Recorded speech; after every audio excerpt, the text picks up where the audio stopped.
Salut, j'espère que tu vas bien. Moi, pour ma part, ça va très bien. Aujourd'hui, je voulais te parler de quelque chose à nouveau qui me tient extrêmement à cœur. C'est la motivation, c'est le moral, c'est les événements soudains qui peuvent arriver. On regarde un email, c'est un email qui nous stresse, c'est une mauvaise nouvelle et automatiquement, on a le cœur qui commence à palpiter. Et ça vient ruiner notre journée ou même nos journées au pluriel, parce que c'est de la pollution mentale et on n'arrive plus à penser clairement. On a quelqu'un qui veut nous attaquer, pas nécessairement physiquement, ça peut être justice également. On a une mauvaise nouvelle comme quoi notre serveur a été compromis, ou bien le AWS, donc AWS c'est une plateforme d'hébergement d'Amazon, a décidé, nous a considéré comme spam parce qu'il y a des gens qui spamment ton serveur, qui spamment ta liste email. Tu sais qu'avec AWS, tu peux envoyer des emails. Et récemment, j'ai une attaque de spam. Et quand j'envoie des emails, ces emails font du unbound. Et ça veut dire que le récepteur n'existe pas. Et boum, AWS pense que c'est moi qui ai fait ce spam. Même si c'est à cause d'une attaque de spam que j'ai été victime. Et tout ton serveur, il est down parce que ça a été suspendu. Tout ça, tu allais t'apprêter à aller au parc d'attractions avec ta famille, peut-être. Tout ça, c'est ruiné à cause d'un email, à cause d'une mauvaise nouvelle. Et ça peut parfois venir complètement bouleverser et même détruire nos journées. Et pourtant, le but de la vie, à la fin de la vie, qu'est-ce qu'on fait? Le but de la vie, c'est d'être heureux. Et parfois, on fait des choses et on se dit, est-ce que je vais pas droit dans le mur? Est-ce que ce que je fais a du sens? Et le fait d'aller voir ces emails, c'est aussi un peu une addiction. La même chose avec ces messages, ces notifications, etc. sur les réseaux sociaux. Au plus tu vas faire quelque chose, au plus ton cerveau va être, est-ce qu'il y a un nouveau message? Est-ce qu'il y a quelque chose de nouveau? Je vais aller voir. Et ça ajoute une addiction à quelque chose. Parce que l'addiction, il y a un message, bon ou pas, peut-être qu'il y aura un message. Et donc, au plus tu vérifies, au plus tu fais refresh, au plus tu regardes tes emails, c'est un peu comme le casino. 80%, même 99% du temps, tu gagnes absolument rien. Parfois, tu gagnes un petit peu. Et tu sais jamais. Et donc, tu joues encore, tu dis, mais peut-être que maintenant, je vais gagner. Et rien que le fait de ne pas savoir et se dire, je peux peut-être gagner, je vais encore essayer. Et ça crée donc une addiction. Et c'est très important de se dire, mais qu'est-ce qui est réellement important pour moi? Parce que quand on se rentre dans ce cyclone d'addiction ou bien qu'on est impacté par une nouvelle qui est mauvaise ou une nouvelle qui n'est pas la bienvenue, finalement une surprise, on appelle cela surprise, c'est aussi une bonne nouvelle. Et quand la surprise est mauvaise, on appelle cela une mauvaise nouvelle, tout simplement. Donc les surprises sont pas toujours les bienvenues. Mais dans notre cas, et d'ailleurs, attends, je vais vite te parler à cette surprise. Il y a Anthony Robbins qui a parlé de surprise, bad news. Je sais pas si tu connais Anthony Robbins, j'ai suivi des séminaires de lui aux États-Unis. J'ai suivi énormément de séminaires. Et c'est vrai que le fait d'apprendre, c'est très important. Mais pas apprendre du fast-food. À nouveau, les news, etc. Là, tu n'apprends rien. Justement, tu crées une addiction de est-ce que c'est quelque chose qui est mauvais? Est-ce que c'est quelque chose qui n'est pas la bienvenue? Tiens. Surprise, bad news. You call it bad news. Attends, je vais vite regarder. Et d'ailleurs, ce que je te conseille de faire, pour ma part, je note tout ce que j'apprends sur, par exemple, une application de notes comme celle-ci, tu vois, où j'ai plein de notes. Évidemment, il y a des notes qui sont pas liées exactement en réalité, j'ai plein de dossiers. Donc, tu as des notes qui n'ont rien à voir avec ce que je t'enseigne ici. Mais il y en a d'autres, même avec des formateurs français, même des formateurs français. Pourtant, je suis pas français. Je note cela. Attitude is more important than facts. Ah oui, ça c'est vrai. Et j'évite mettre mon hashtag. C'est vrai que l'attitude, et en réalité, c'est un peu comme le succès. Le succès, on a souvent tendance à chercher le succès comme si on cherchait un objet. Et pourtant, le succès, avant tout, c'est de se transformer soi. c'est de se transformer pour une personne qui peut réussir, au lieu de vouloir chercher le succès à tout va. Et oui, donc à chaque fois que tu as quelque chose d'important, tu peux le mettre dans ta base de données de notes, ou une autre base de données, une autre application de notes, il y en a plein. D'ailleurs, en parlant de notes, Note taking, j'avais juste te montrer les meilleures applications de notes si tu cherches toujours. Moi maintenant j'utilise à nouveau l'application de notes d'Apple. C'est pas la meilleure, mais c'est plus par simplicité. Et c'est vrai que je prends aussi mes choix par simplicité. C'est quelque chose de compliqué où il y a un abonnement, où il y a d'autres choses qui ajoutent de la complexité, c'est embêtant. Ça c'est les Markdown. Cela, c'est le Markdown Note Taking Apps. Donc, tu as Inkdrop. À chaque fois, j'ai du mal à le prononcer. C'est plus pour les développeurs. Il est gratuit, d'ailleurs. Typora, qui est bien aussi. Inkdrop, Typora. Et Danalyst, qui est aussi chouette. Je te conseille d'ailleurs d'aller les voir parce que ils sont assez sympas. Et d'ailleurs, Inkdrop, je vais aussi te montrer à quoi ça ressemble. Donc, tu vois, ça, c'est Danalyst. Et Inkdrop, c'est celui-là. Il est assez chouette. Je l'ai un peu utilisé simplement pour tester, mais après, maintenant, je ne l'utilise plus parce que c'est mieux pour les développeurs. Moi, je suis développeur moi-même, mais il ressemble un peu à Bear d'ailleurs. Si tu connais Bear, très semblable. Et ça, c'est l'autre application, les autres applications de notes plus ordinaires. Je te suggère de faire une capture d'écran, probablement, et d'un peu les essayer et de voir celui qui te correspond le mieux. Ainsi, tu vas pouvoir avoir plus ou moins l'application de notes qui pour toi est la plus favorable, celle que tu préfères, on va dire.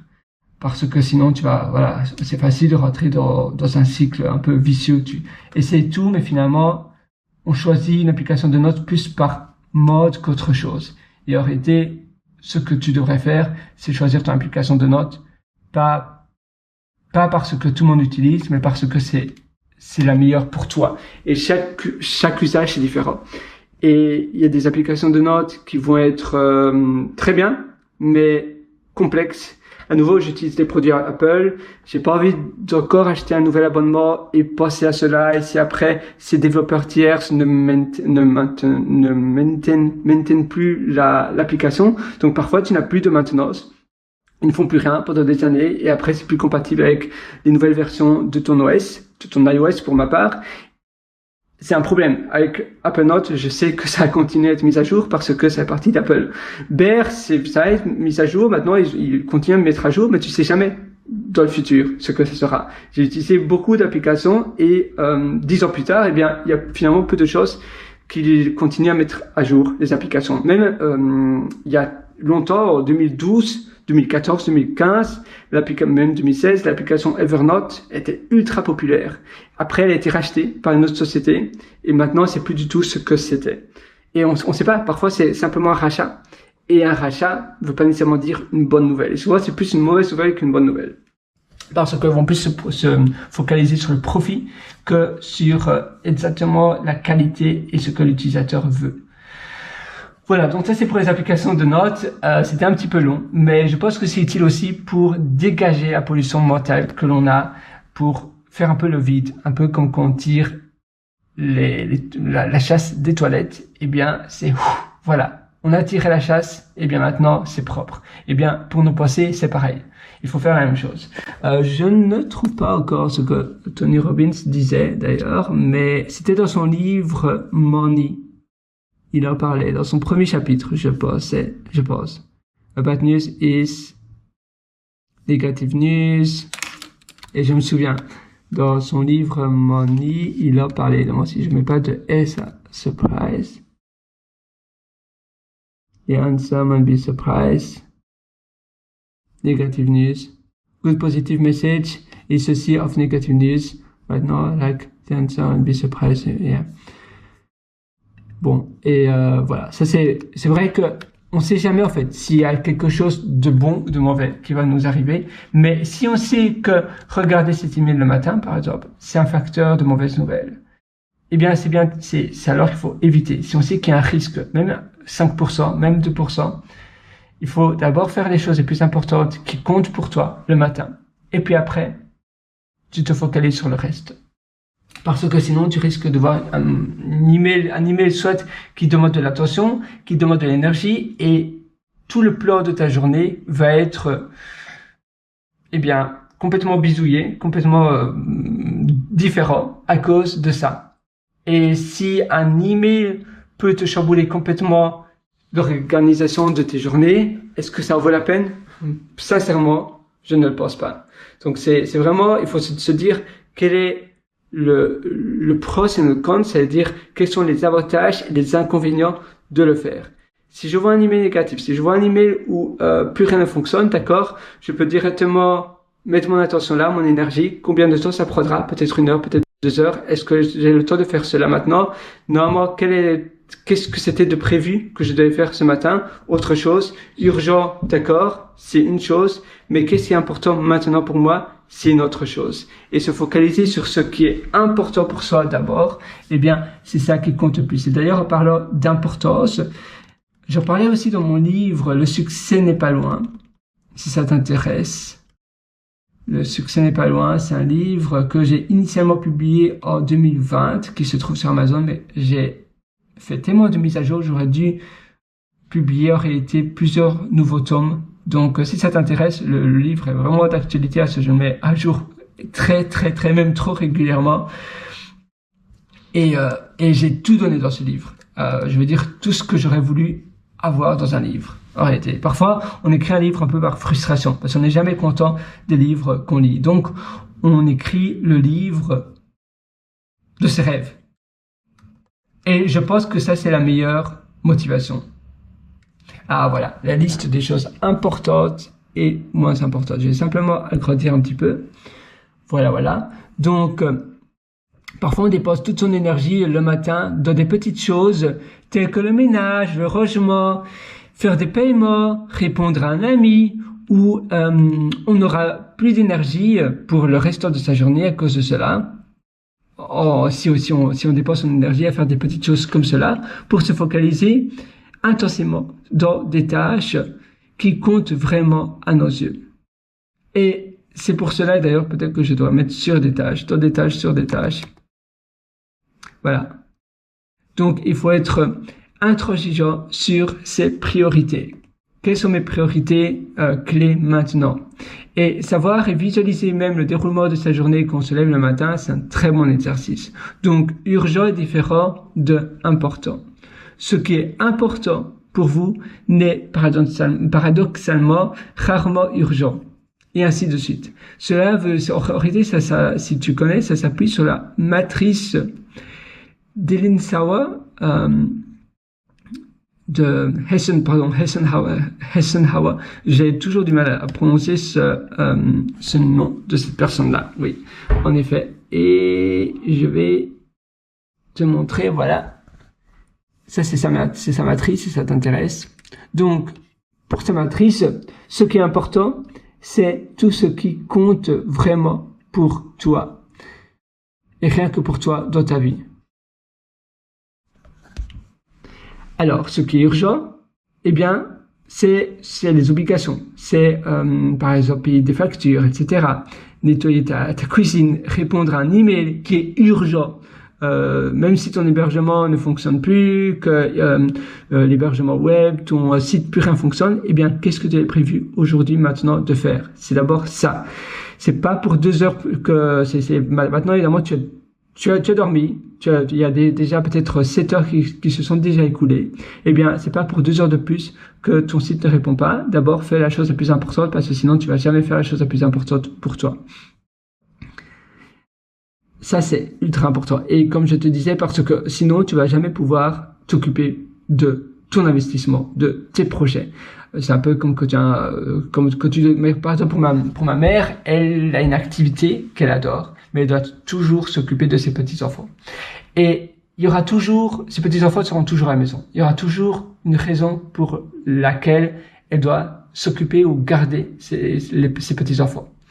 Mais il y a un moment, il faut dire non, je priorise d'abord ce que je dois faire pour moi. Parce que sinon, si je priorise pas maintenant, si je le fais pas maintenant, je vais jamais le faire. Et ça fait des années qu'elle veut terminer ce qu'elle fait et elle ne peut pas parce que c'est la mauvaise gestion. Et moi, c'est pas de la faute de la personne du tout, mais c'est quand on est trop gentil ou quand on dit oui trop facilement. On dit ah d'accord, bien sûr, elle est malade, je vais garder mon petit enfant, etc. Mais d'accord, mais peut-être que si tu dis non, la maman va toujours trouver une solution, la mettre à la crèche, etc. Parce que sinon, toi, pour ta vie, tu vas jamais pouvoir utiliser ton temps, ton énergie, ça c'est le plus important, pour les choses qui comptent qui comptent vraiment. Donc, comme je disais, les choses urgentes, c'est un peu comme des champignons finalement. Une fois que l'on en a terminé une, il y en a une autre, etc. qui survient, et ainsi de suite. C'est pourquoi il est d'autant plus important de prioriser au mieux les réalisations qui sont importantes. Donc, d'ailleurs, quand on a une journée, pour éviter de se faire attaquer psychologiquement par plein de sortes d'événements et d'autres choses qui nous arrivent dans nos journées, il faut avoir une routine, il faut avoir une organisation bien ficelée. On sait qu'est-ce que je fais les 3 premières heures de ma journée. Et puis après, qu'est-ce que je fais les 5 premières heures de ma journée. Je vais juste regarder si je peux te montrer un autre. J'écris mon livre sur autre chose en réalité. Sur un autre ordinateur. Et à nouveau, non, je le vois pas. C'est très important d'écrire son livre ou de faire des tâches différentes, soit sur un autre compte d'utilisateur. On n'a pas toujours la possibilité ou la chance d'avoir 2 ordinateurs, ou la malchance parce que ça ajoute aussi de la complexité. Mais moi, j'aime bien, pour éviter les distractions, d'avoir un ordinateur où j'ai un compte en réalité, c'est un compte parental où j'ai plein de paramètres où je sais rien faire d'autre que écrire. Et j'ai rien d'autre comme application, c'est mon ordinateur pour écrire et je ne peux rien faire d'autre. Et ça aide à rien que te focaliser sur ce qui compte réellement pour toi. Parce que sinon, tu vas te disperser. Tu vas faire 1001 choses à la fois et tu vas être complètement perdu. Donc non, d'abord, cette chose-là. Et puis demain, tu feras la chose suivante. Et puis le jour d'après, tu feras la chose d'après. Une chose à la fois. Ton ordinateur, monotâche. Il faut être minimaliste avec son téléphone, avec son ordinateur, avoir le minimum d'applications. Une application qui fait très bien une chose, mais si tu as 20 applications sur ton téléphone, d'ailleurs moi souvent j'en ai 40, et c'est un problème. Donc récemment, il y a maintenant plusieurs années, eh bien j'ai fait tout le tri, et maintenant j'en ai plus, avant j'en ai 40, ou même peut-être encore plus. Maintenant j'en ai 1, 2, 3, 4, 5, 6, 7, 11, 12, 13, 14, 16. Mais avec mon application de Bog, 17, parce que j'ai Things 3 sur mon application de notes. Et rien d'autre. Et puis les applications utilitaires d'Apple, comme par exemple pour mesurer, tu sais, mesure. Et puis tu as calculatrice. Mais ça, c'est les applications tierces. Et puis Wallet, tu sais, là, le portefeuille pour payer. Téléphone, message. Mais ça, c'est en plus, on va dire, ces applications qui sont de base.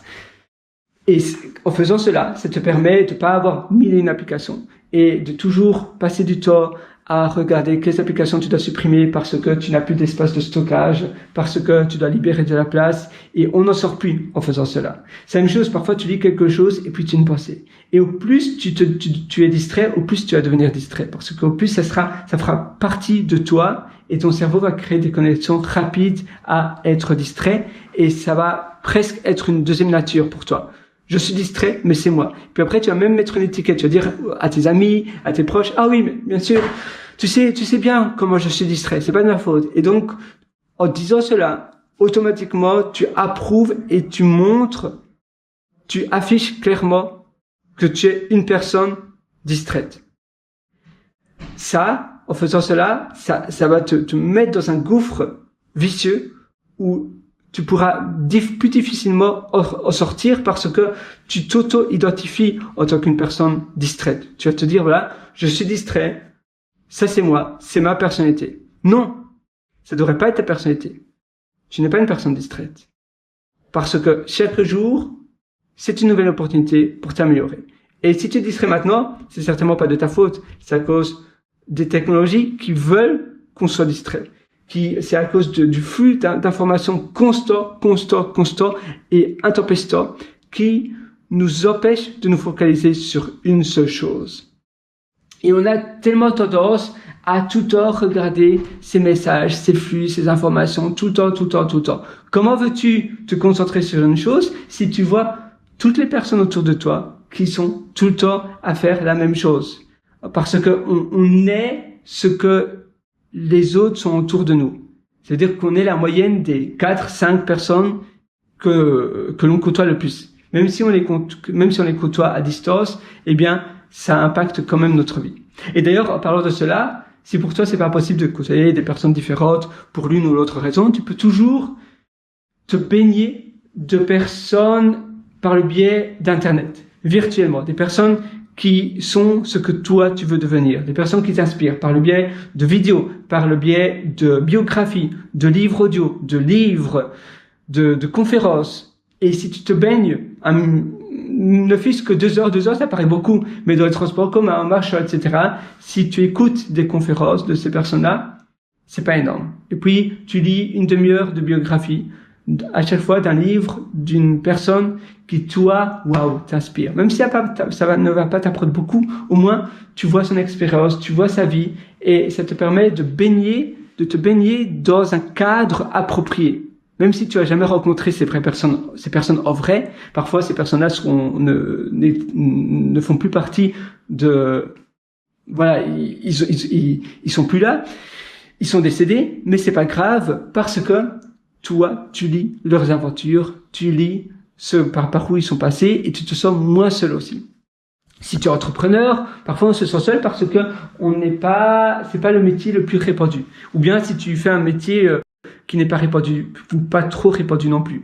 Il faut discipliner finalement dans ce que l'on fait, comme on parlait, de pas aller voir ses emails. Moi d'ailleurs, je te recommande d'aller voir tes emails une fois à 13h, parce que le matin, dès le réveil, c'est rare que tu auras de nouvelles réponses. Non. Sauf si c'est vraiment des personnes qui, soit si c'est dû au fuseau horaire ou autre chose, mais sinon tu n'auras pas de nouvelles réponses ou bien un email automatique qui peut-être sera pas nécessairement une bonne nouvelle qu'un compte a été suspendu ou autre chose. Donc une fois à 13h, ainsi tu es sûr que là tu auras peut-être un email que tu attends, et puis une fois à 18h.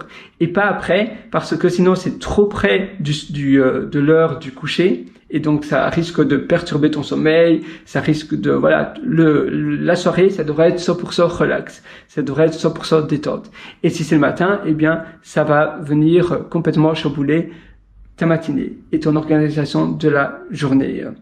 Et le plus important, c'est la discipline dans tes journées. Tu sais, moi j'adore cette phrase qui dit « Discipline equals freedom ». C'est-à-dire que la discipline, c'est la liberté. Quand tu es discipliné dans tes journées, que tu as une bonne organisation, eh bien, chaque jour, si tu répètes cela, ça va te permettre d'investir sur toi, d'investir sur ce que tu veux créer dans le futur, ce que tu veux bâtir pour ta vie, pour ce que toi, tu veux être. Et quand tu as une vision d'accord, qui est mon héros? Ma vision, c'est moi dans 10 ans. Comment je serai dans 10 ans? Qu'est-ce que j'ai envie d'être? Qu'est-ce qui m'inspire? Et qu'est-ce que je peux faire chaque jour pendant ne fût-ce que 10 minutes pour pouvoir tendre vers ce héros qui sera moi? Et finalement, ce héros va toujours avancer dans le temps parce que 10 ans plus tard, ton héros sera 10 ans, eh bien, d'après, tu vois. Je regarde juste simplement mes notes pour voir si j'ai rien oublié. Oui, donc c'est important de faire la rupture avec des gens qui sont soit toxiques, soit stressantes. Tu sais, parfois on n'arrive plus à se détendre, on a nos notifications, on a les fils d'actualité qui nous pourrissent la vie. Et donc bloquer cela pour pouvoir avoir la vie que tu veux. Finalement, une vie que toi tu souhaites avoir, c'est ça le succès. C'est avoir la vie qui te reflète, la vie qui te correspond. Et le succès, c'est pas nécessairement l'argent, etc. Tu peux avoir beaucoup d'argent, mais ne pas être heureux, ne pas être épanoui. Et l'argent, c'est pas tout, finalement. Donc, la réalité, c'est que il faut te dire, voilà, tous les jours où tu auras des problèmes, des échecs, des choses qui vont pas aller, et il faut se dire où est l'angle positif de cela. C'est un peu comme le reframing en anglais, donc c'est changer le cadre, c'est la manière dont on interprète la vie, la manière dont on perçoit les événements qui nous arrivent. Être capable de transformer une pensée négative en positive, c'est aussi se dire, même dans une mauvaise nouvelle, il y a toujours quelque chose de bon. Normalement. Pas toujours, mais parfois on se dit, peut-être, d'accord, j'ai pas eu cet entretien d'embauche, ça dépend aussi du type de mauvaise nouvelle, mais j'ai pas eu cet entretien d'embauche, peut-être que c'était supposé arriver. Peut-être que, finalement, avec le recul, dans 3 ans, je vais me dire, en réalité, c'était pas nécessairement une mauvaise nouvelle. Peut-être que le destin fait bien les choses. Et quand on a tous nos problèmes maintenant, on pense que c'est énorme sur le jour même, mais avec le recul, on se dit, mais en réalité, c'est plus ou moins des poussières à l'échelle de l'univers. C'est pas si énorme que ça. Et les autres problèmes où on sait rien y faire, il faut finalement, c'est rien y faire. Il faut simplement l'accepter. Il faut l'accepter et on sait rien changer. Et si tu massacres ton cerveau, ou plutôt tu détruis toutes tes journées à cause de cette mauvaise nouvelle, mais on sait rien y faire, tu vas encore plus te punir. Tu vas encore plus te punir, et ça va être encore plus douloureux de digérer cette mauvaise nouvelle. Il faut se dire, qu'est-ce que je peux faire maintenant de proactif? D'accord, ça c'est une mauvaise nouvelle, mais qu'est-ce que je peux faire de proactif pour aller de l'avant? Il faut se dire, voilà, les mauvaises nouvelles que je sais rien faire, il faut laisser au gré du hasard, et il faut voir où moi, ou plutôt au gré du, voilà, où je sais pas contrôler, et moi, à mon échelle, qu'est-ce que je peux faire? Où est-ce que je peux contrôler les choses, et qu'est-ce qui est maintenant la meilleure chose que je puisse faire? Et parfois, c'est simplement se relaxer, aller au spa, faire une promenade détente dans la nature, et transformer donc du négatif par le positif. Le reframing, donc le recadrement, c'est changer, c'est un peu comme changer de lunettes, de paire de lunettes, de voir le problème dans un contexte différent, tu vois. Nos humeurs, finalement, sont la conséquence, et moi j'adore cette phrase, sont une conséquence qui, donc d'ailleurs je vais le noter, nos humeurs sont la conséquence du contexte qui les a produites. Donc, ça veut dire que si tes humeurs sont liées à ce qui t'est arrivé, en réalité. Donc, ça veut dire que, tu sais, nos humeurs, c'est pas parce que une vie heureuse, finalement, tu as la différence entre le bonheur et être heureux. Être heureux, c'est une humeur. Le bonheur, c'est plus ou moins, selon les Grecs, c'est une vie sans souci, sans tracas, sans inquiétude, tu vois. Et le bonheur, c'est vraiment ça. C'est une vie où tu n'as pas de choses qui sont, où tu vas tout le temps te tracasser. Tu es dans un environnement qui est sain. Donc, tu n'as pas de soucis, tu n'as pas de crainte, tu n'as pas de tracas. Donc, c'est ça, et c'est pour cela que c'est différent. La différence entre être heureux, qui est finalement heureux, c'est une humeur, et un peu comme la tristesse, la joie, et d'autres humeurs comme cela, la colère, tu vois. Et par contre, le bonheur, c'est une vie sans tracas. Mais maintenant, et d'ailleurs je vais essayer de trouver la note ici, voilà, super. Alors, une petite seconde. C'est un peu comme c'est un atelier en réalité, tu vois, on le fait ensemble. Mais notre humeur, c'est aussi la conséquence de ce qui peut t'arriver dans tes journées. Ça veut dire, c'est le contexte qui a produit cette humeur. Parfois, tu as des choses dans ta vie, dans nos vies, qui nous rendent malheureuses ou heureuses. Eh bien, le contexte on est aussi pour quelque chose. C'est pas, tu t'es pas levé comme ça le matin en te sentant malheureux. Sauf si tu es peut-être dépressif, mais ça c'est autre chose. Mais c'est très souvent le contexte, c'est très souvent des événements qui nous ont donné qui ont produit ce mal-être. Et c'est important à prendre en compte cela, à être conscient que l'environnement, les gens qui nous entourent, nous donnent une conséquence, l'humeur que l'on a est la conséquence de ce contexte-là. Donc c'est un peu difficile à expliquer, mais j'espère que maintenant c'est un peu plus clair pour toi. Et en sachant cela, en prenant en compte cela, tu vas pouvoir prendre des meilleurs choix et pouvoir utiliser, plutôt organiser tes journées et la manière, tes interactions, la manière dont tu côtoies des personnes ou dont tu réagis avec ton environnement de manière différente pour éviter une humeur qui n'est pas voulue. Pour ne plus avoir cette conséquence et cette dette, c'est un peu une dette d'humeur, cette dette de l'humeur qui n'a pas été demandée. Après, si à chaque fois l'environnement te donne une mauvaise humeur, eh bien sur le long terme, ça va causer une dette.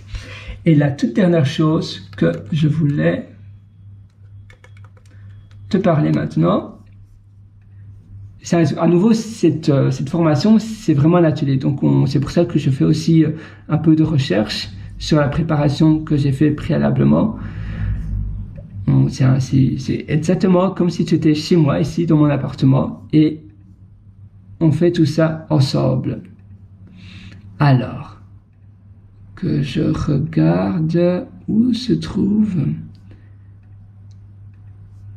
perception.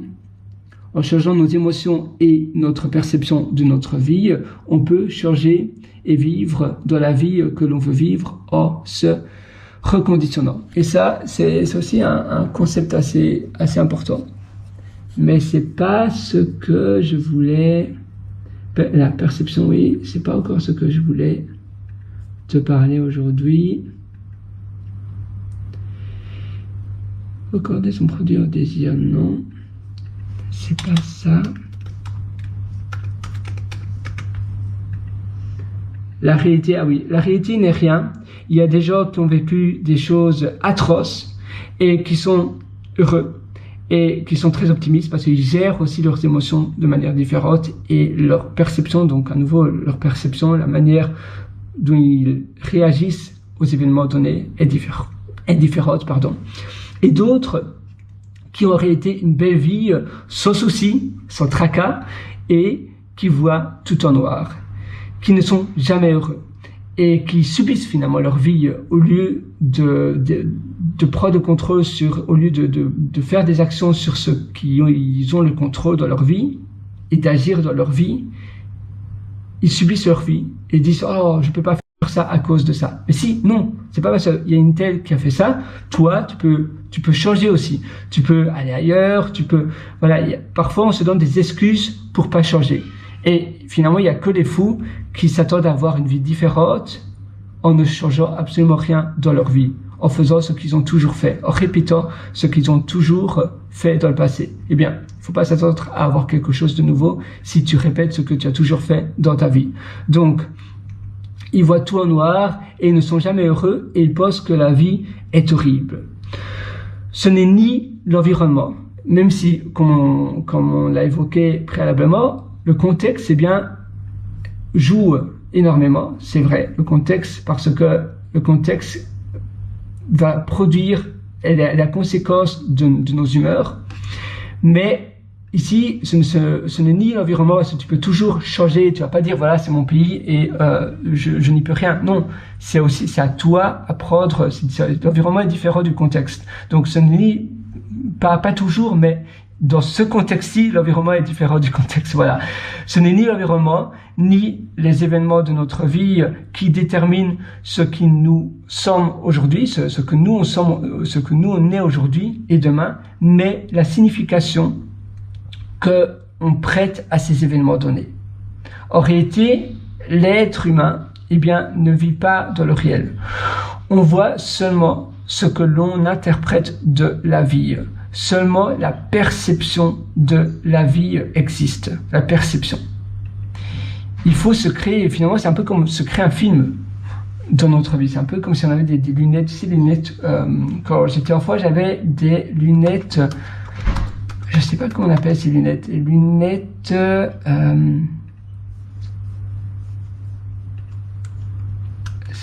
attends, j'ai une capture d'écran, je vais voir si je peux te montrer.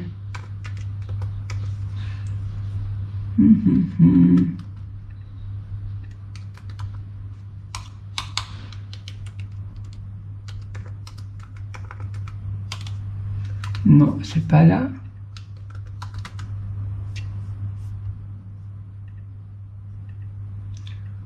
Où est-ce que c'était? Alors, attends, je cherche simplement.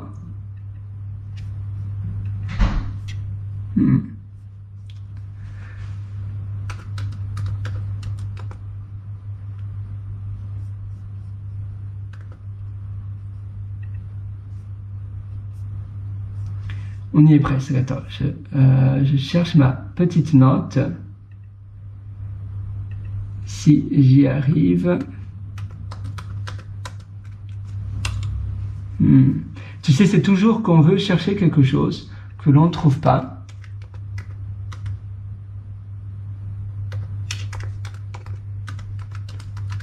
Alors, j'espère que je vais bientôt trouver.